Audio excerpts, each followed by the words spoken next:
నిన్నటికి నిన్న చాంద్రాయన్ గుట్టలో నేను అసదుద్దీన్ ఓవైసీ గారు మెట్రో విస్తరణ కోసం పునాది రాయి వేసినాం.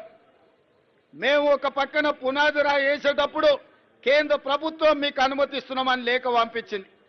పునాది రాయి వేసి సంతోషంగా అభివృద్ధి చేద్దాం అనుకుంటే ఒక ఆయన కాళ్ళలో కట్టబెట్టి ఆయన ఢిల్లీకి చెప్పిండంట, ఇప్పుడు అది ఆపండి అని చెప్పి వాళ్ళు అంటున్నారు.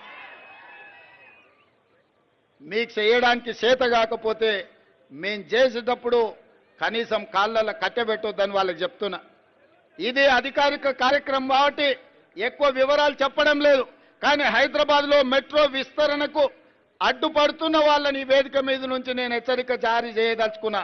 హైదరాబాదు నగర అభివృద్ధికి మీరు అడ్డం పడి కేంద్ర ప్రభుత్వాన్ని ఉసిగొల్పి అడ్డుకోవడానికి ఏదైతే ప్రయత్నం చేస్తుండ్రో ఇది మంచి ప్రయత్నం కాదు. ఇట్లాంటి పనులు చేసే వాళ్లకు హైదరాబాదు నగర బహిష్కరణ శిక్ష విధించాల్సి వస్తుంది.